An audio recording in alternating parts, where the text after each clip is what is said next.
Let's start with our first news. Merab has revealed that he was dealing with a knee injury during his rematch against Petr Yan, adding a surprising new layer to one of the biggest fights of his career. It's safe to say that plenty of fans were surprised when Yan defeated Merab in their rematch last December. The result completely changed the direction of their rivalry. And now, as the MMA world waits to see whether a trilogy fight will happen, Merab has revealed that he entered the fight while hiding an injury. Recently, Merab took a lie detector test for Aviator Scribe, and at one point, he was asked whether he had ever hidden an injury so that a fight could go ahead. Merab admitted that he had, and then explained that this had happened during both of his fights against Yan. According to Merab, he suffered a broken bone during their first fight, which he still managed to win. But the situation was different during their rematch. Merab revealed that he suffered a knee injury while preparing for the fight, and doctors even told him that he had the option to pull out. However, Merab didn't want anyone to know about the injury. He reportedly told the doctors, "Please don't tell anyone that I have a knee injury," and decided to keep the problem a secret so the fight could continue as planned. That means, according to Merab, he was injured for both fights against Yan. Of course, this doesn't automatically explain or excuse the loss. After all, Merab defeated Yan in their first encounter while dealing with a broken bone. Still, if Merab was dealing with a significant knee injury in the rematch, it could potentially explain why his wrestling wasn't nearly as effective as it had been in their first fight. During their initial meeting, Merab successfully took Yan down 11 times, constantly pressuring him with his relentless wrestling. In the rematch, however, those takedowns were far less effective, allowing Yan to control more of the fight and ultimately secure the victory. Of course, there is another side to the story. Some fans will argue that Yan simply became a better fighter, improved his takedown defense, and entered the rematch with a much smarter game plan. Either way, Merab's latest revelation adds a fascinating new detail to their rivalry and could make a potential trilogy fight even more intriguing. Let's move on to other news. Michael Morales may have just revealed that his next UFC fight is already booked, and if his latest comments are anything to go by, an official announcement could be coming very soon. Speaking of the welterweight division, there has been growing uncertainty surrounding Shavkat Rakhmonov's return. We recently reported that Shavkat's physician, Mikey Mirza, revealed that the former title challenger is not expected to return until the winter. That could mean we won't see him back inside the octagon until the end of this year, or potentially early next year. So why does this matter for Morales? Well, Morales recently shared footage online of himself watching the fight between Shavkat and Ian Garry. Interestingly, during the video, Morales appeared to zoom in on Shavkat's name, which immediately caught the attention of fans. That led to speculation that Morales could potentially be targeting Shavkat for his next fight. However, with Shavkat's physician suggesting that he may be sidelined until the winter, it raised an important question about whether Morales would actually be willing to wait that long for the matchup. Now, it appears we may have an answer. A fan recently asked Morales directly if he already had a fight booked, and Morales responded with a simple but very interesting answer. Yes, that's right. According to Morales himself, he already has a fight scheduled. This is obviously a major development because Morales is one of the most exciting young contenders in the UFC's welterweight division. He remains undefeated in his professional career and has continued to build momentum with impressive performances against increasingly dangerous competition. The big question now is who exactly will be standing across from him when he returns to the octagon. His recent activity involving Shavkat has naturally fueled speculation that the two could eventually collide. But if Shavkat really is expected to remain out until the winter, Morales may have decided that waiting several more months simply isn't worth it. For now, the identity of Morales' next opponent remains a mystery.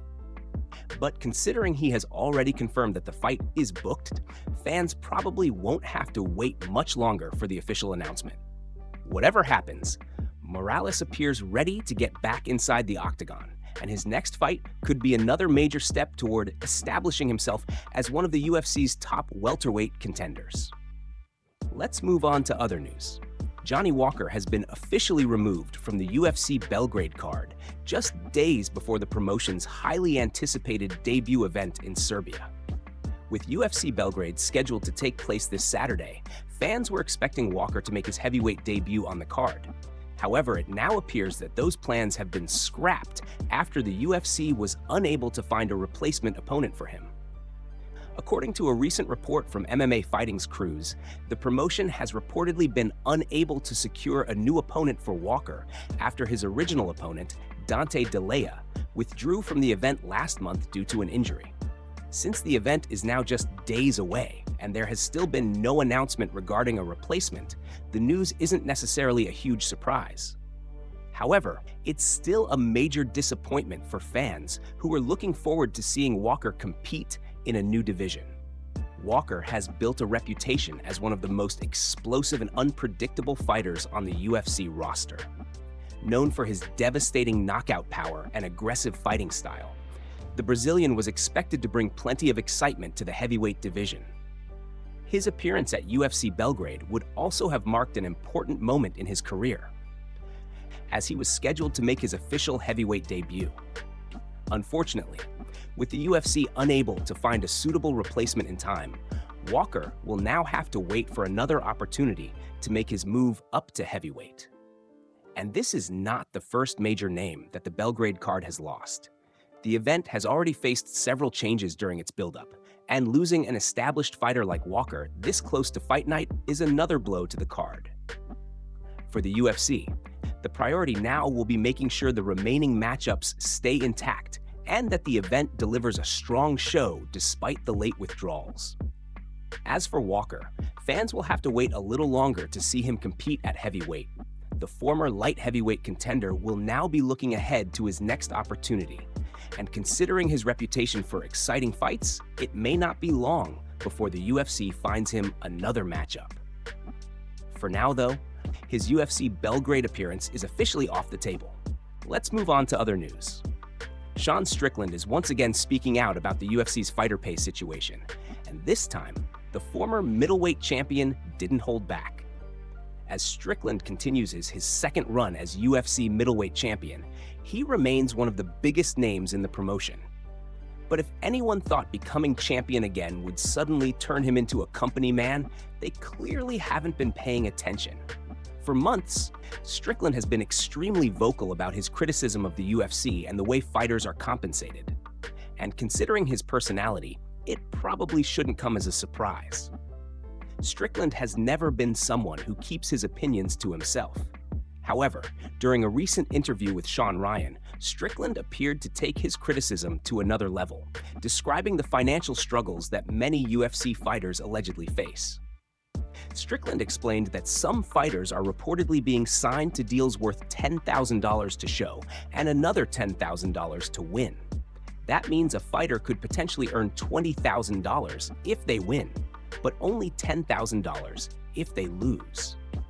And according to Strickland, after paying taxes and giving a percentage to their manager, a fighter who loses could be left with only around $7,000 or $8,000. He also pointed out that fighters can face additional financial problems if they suffer an injury and are unable to compete for an extended period.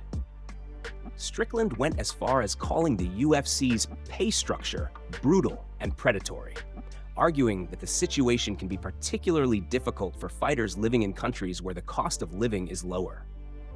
He suggested that earning $10,000 can be life-changing for some international fighters, while allowing them to return home and live comfortably. Meanwhile, he argued that the same amount of money can disappear quickly for fighters living in more expensive countries. Of course, there are counter-arguments. Some people point out that UFC fighters make more money today than they did years ago. Others argue that, unlike in boxing, UFC fighters can still earn solid money even if they suffer multiple losses. Still, Strickland believes the current system remains unfair to many fighters, especially those who haven't reached the very top of the sport. And now, his comments could potentially put pressure on UFC leadership to respond. Let's move on to other news. Arman versus Charles Oliveira could be headed for a highly anticipated rematch at UFC 331, according to a new report that has started making waves throughout the MMA community. As fans wait to see what comes next for the lightweight division, multiple reports now suggest that Arman and Oliveira could be set to face each other once again. The potential matchup comes at an interesting time, with Ilya reportedly considering a return around December, while Justin Gaethje has also indicated that he may sit out for the remainder of the year. With those options seemingly unavailable in the immediate future, attention quickly turned toward a potential rematch between Arman and Oliveira. We recently reported that Hunter Campbell had a meeting with Arman during UFC Abu Dhabi Fight Week. While the exact details of that conversation were not immediately known, it now appears that something important may have been discussed. According to Ring Magazine's Manuk Akopian, multiple sources have informed him that the rematch between Arman and Charles Oliveira has been finalized for September 19th. Akopian reported on X that the fight is expected to take place at the Crypto.com Arena in Los Angeles as part of UFC 331. He also stated that an official announcement from the UFC, including the full fight card and ticket information, is expected to be released by the promotion. At the time of this report, the UFC had not officially announced the matchup. However, the timing certainly makes sense, especially with the lightweight division waiting for its next major title picture to develop. There is also another interesting question surrounding the potential rematch. Will the BMF title be on the line? Oliveira currently holds the belt, and fans have already had plenty of mixed reactions about the idea of him defending it in this matchup. For now, however, there is still no confirmation regarding whether the BMF title will officially be up for grabs. Arman and Oliveira previously faced each other at UFC 300, where Arman secured a narrow split decision victory. The fight was extremely competitive, and the result left plenty of fans interested in seeing how a second encounter might unfold. If this report is accurate and the rematch is indeed finalized, UFC 331 could be shaping up to be a major event for the lightweight division, with Arman and Oliveira once again sharing the octagon. Let's move on to other news. Ian Garry has received a warning ahead of his highly anticipated fight against Islam Makhachev at UFC 330, and two experienced former champions believe the matchup could create some serious problems for him. Not everyone is convinced that Garry will simply get run over by Islam, as many fans have predicted. However, Chris Weidman and Dustin Poirier recently explained why they believe Garry could be in for a very difficult night when the two fighters meet on August 15th. While discussing the matchup on the latest episode of Deep Waters on Paramount+, Weidman explained why he believes Garry could struggle against Islam's unique combination of wrestling and striking. According to Weidman, Garry could spend the entire fight worrying about the takedown threat. Knowing that Islam is such a dangerous grappler could force Garry to fight much more cautiously than usual. Weidman also pointed out that Islam isn't simply going to rely on his wrestling. He believes Islam will also be willing to throw powerful strikes on the feet, creating an even more difficult situation for Garry. Dustin Poirier quickly agreed with Weidman's assessment, and his opinion carries plenty of weight because he has actually shared the octagon with Islam. Poirier explained that when he fought Islam, the threat of being taken down significantly changed the way he approached the fight. Even though Poirier is known for his powerful striking, he admitted that he was hesitant to throw certain heavy combinations because he was constantly worried about Islam grabbing his legs and taking him to the ground. That same problem could potentially affect Garry. Poirier believes that when a fighter is constantly thinking about the takedown, they can become a little timid. Instead of throwing the combinations they normally would, they start second-guessing themselves and become more cautious with their attacks. And that's exactly what could make this matchup so difficult for Garry. Garry is widely regarded as a talented and technical striker, but Islam's takedown threat could force him to fight a completely different style. If Garry becomes too focused on defending the wrestling, it could create openings for Islam to land damaging strikes. The biggest challenge for Garry may be finding a way to stay confident and aggressive while constantly dealing with the threat of being taken down. If he can't do that, Weidman and Poirier believe he could be in for a long night against Islam. Let's move on to other news. Chris Weidman believes Magomed Ankalaev would be a bad matchup for Alex Pereira, and he says Ankalaev's recent performance showed exactly why so many people believed he could give Pereira serious problems.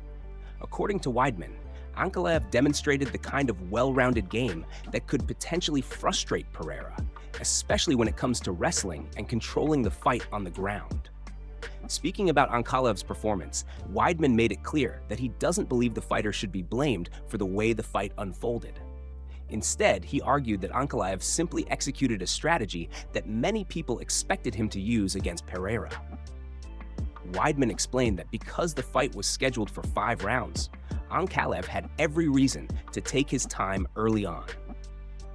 The first couple of rounds can often be about pacing yourself, understanding your opponent's timing, and figuring out which areas of the game plan are working.